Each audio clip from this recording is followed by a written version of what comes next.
अस्सलाम वालेकुम स्टूडेंट्स। उम्मीद करता हूँ आप सब खैरियत से होंगे। लास्ट टाइम हमने टॉपिक डिस्कस किया था what is electromagnetic induction. Chapter number 18 new physics हमारे पास क्लास 10 का जो न्यू सिलेबस आया उसको हम डिस्कस कर रहे हैं। उसका हमने टॉपिक देखा था इलेक्ट्रोमैग्नेटिक इंडक्शन। उसका ये पार्ट हमने देख लिया था। अब पार्ट बी की तरफ आते हैं, what is magnetic flux. Electromagnetic induction को हम डिस्कस कर रहे हैं। अब हम बात करेंगे व्हाट इज़ मैग्नेटिक फ्लक्स। तो फ्लक्स का मतलब क्या है? फ़्लो। जो आपके पास फ्लक्स है इसका मतलब क्या है? फ़्लो, यानी किसी चीज़ की रवानी। किस चीज़ की रवानी है इधर आपके पास? Magnetic flux. अब मैग्नेटिक फ्लक्स का मतलब क्या है? Number of magnetic field line वो क्या कर रही हैं? फ़्लो कर रही हैं। डेफिनेशन की तरफ आते हैं। Magnetic flux is the number of magnetic field line. Number of क्या है? मैग्नेटिक फील्ड लाइंस हैं passing through a certain area. वो किसी भी खास एरिया से क्या कर रही हैं? गुजर रही हैं। उसे हम क्या बोलते हैं? Magnetic flux. दूसरे अल्फाज में हम ये कह सकते हैं कि number of magnetic field line है और किसी वो एरिया से गुजर रही हैं, लेकिन जो एरिया है वो आपके पास एक सर्टेन एरिया है। ये नहीं है कि नंबर ऑफ एरियाज मौजूद है, सिर्फ एक एरिया है जिससे वो लाइन क्या कर रही हैं? पास कर रही हैं। अब अगर उसको मैथमेटिकल देखें तो हमारे पास dot product of magnetic field और साथ में हमारे पास क्या है? उसका सर्टेन एरिया है, वो हमारे पास क्या कहलाता है? Magnetic flux. उसको डोनेट करते हैं फाई बी के साथ। अब इधर हमारे पास बी क्या है? मैग्नेटिक फील्ड है या मैग्नेटिक फील्ड इंटेंसिटी है। ए हमारे पास क्या है? इधर सर्टेन एरिया है। ए हमारे पास क्या है? इधर एरिया। और जो थीटा है वो एंगल है आपके पास एरिया।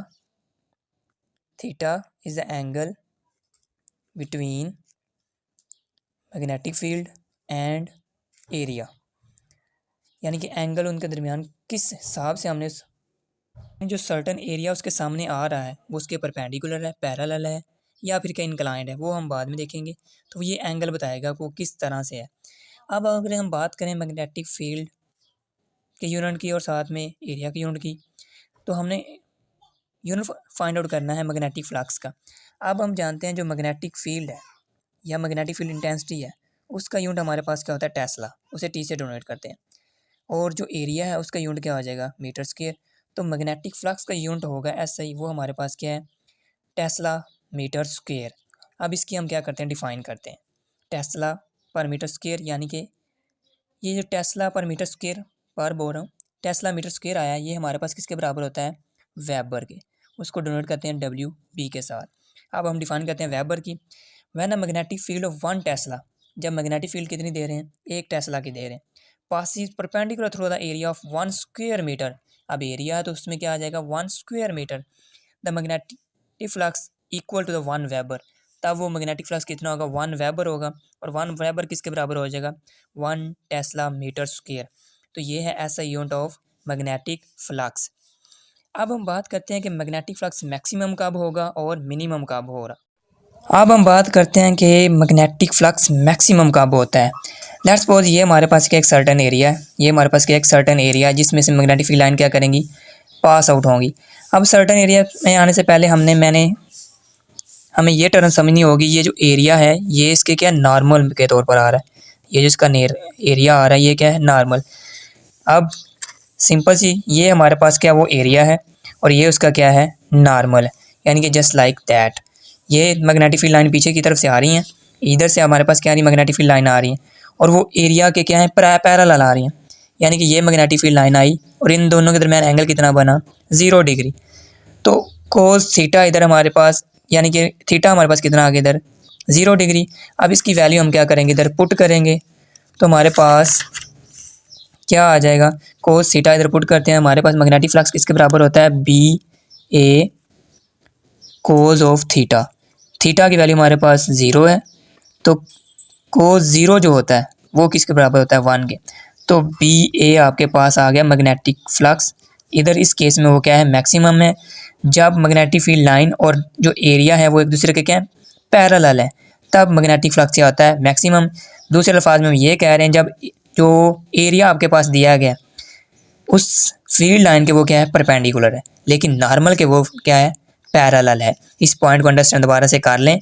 जो हमारे पास नॉर्मल है और फील्ड लाइन है वो एक दूसरे के पैरेलल है, लेकिन इधर जो एरिया हमने रखा हुआ उन फील्ड के सामने वो उन फील्ड के क्या है, परपेंडिकुलर ऐसे है तो नंबर फील्ड लाइन इसके क्या करेंगी, पास आउट होंगी।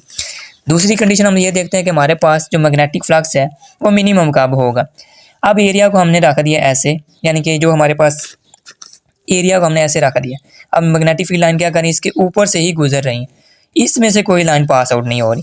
अब इधर जो एंगल नॉर्मल के साथ बना रहे हैं वो हमारे पास क्या है, 90 डिग्री का, क्या है 90 डिग्री। तो B A cos of 90 degree, तब हमारे पास क्या हो जाएगा, 0। तो जब एरिया जो है हमारे पास नॉर्मल है वो उन फील्ड लाइन के क्या परपेंडिकुलर है, तब मैग्नेटिक फ्लक्स आपके पास क्या होता है, 0 होता है। अब मैग्नेटिक फ्लक्स को लेते हुए हमने डिफाइन करनी है Faraday law of electromagnetic induction. अब Faraday law of electromagnetic induction क्या है हमारे पास, the average EMF induce in a conducting coil, किसी कोयल के अंदर ईएमएफ क्या हो रही है, इंड्यूस हो रही है, और उसकी लूप्स हमारे पास क्या है, n है, यानी कि 1 से लेकर इन्फिनिटी लूप्स है, is equal to negative rate of at with magnetic flux changing with the time. हमारे पास मैग्नेटिक फ्लक्स है वो टाइम के साथ क्या हो रहा है, चेंज हो रहा है, नंबर लूप्स उसमें क्या है, मौजूद है। अब इधर ई क्या है, ये हम स्टार्टिंग वाले टॉपिक से पढ़ चुके हैं इलेक्ट्रोमैग्नेटिक इंडक्शन में। ई हमारे पास क्या है, ईएमएफ है, जो इंड्यूस ईएमएफ की हम बात कर रहे हैं वो है। एन आपके पास क्या है, numbers of turns, number of turns उसमें कितनी आ रही हैं, और ये है del phi by delta T, rate change बोल रहे हैं, change in magnetic flux, change in magnetic flux with respect to time, यार डिवाइड बाय का टाइम का असर, लेकिन हम ज़्यादा कैसे में करेंगे, विद रिस्पेक्ट टू टाइम के लिहाज से वो क्या हो रहा है, मैग्नेटिक फ्लक्स चेंज हो रहा है। अब इसमें जो नेगेटिव साइन है ये बड़ी इंपॉर्टेंस का हामिल है। अब नेगेटिव साइन क्या करता है, जब इलेक्ट्रोमैग्नेटिक इंडक्शन इंड्यूस की हम बात कर रहे हैं, अब Faraday law of electromagnetic induction है, तो नेगेटिव साइन हमें ये बताता है कि जो ओपोजिशन होगी, अब ओपोजिशन इसमें क्या होगी, ओपोजिशन यानी कि जब हम बार मैग्नेट को उस कोयल के पास लेकर आते थे, ये हमारे पास क्या था, बार मैग्नेट नॉर्थ पोल उसका साउथ पोल, इस कोयल का हम क्या करते हैं, उसको पास लेकर आते हैं। अब एक फील्ड इसकी अपनी है, एक फील्ड क्या इसकी है, और एक फील्ड इसकी है। अब इस बार कोयल का बिहेवियर बहुत अजीब होगा इसमें, और यही हमारे नेगेटिव साइन के बारे में इंफॉर्मेशन देगा। और ये हमारे पास क्या है, गैल्वानोमीटर। जब इस बार मैग्नेट इसके पास लेकर आते हैं, ये फील्ड और ये वाली फील्ड एक दूसरे को क्या करना, अपोज, तो मैग्नेटिक करंट की डायरेक्शन क्या होगी, करंट जो इंड्यूस हुआ है मैग्नेट की वजह से उसकी डायरेक्शन ये होगी। लेकिन जैसे हम बार मैग्नेट उससे दूर लेकर जाते हैं, तब ये इसको क्या करता है, अट्रैक्ट करना शुरू कर देता है, तब क्या करता है, अट्रैक्ट। लेकिन जब उसके पास लेकर आ रहे हैं तब उसको क्या कर रहा है, रिपेल।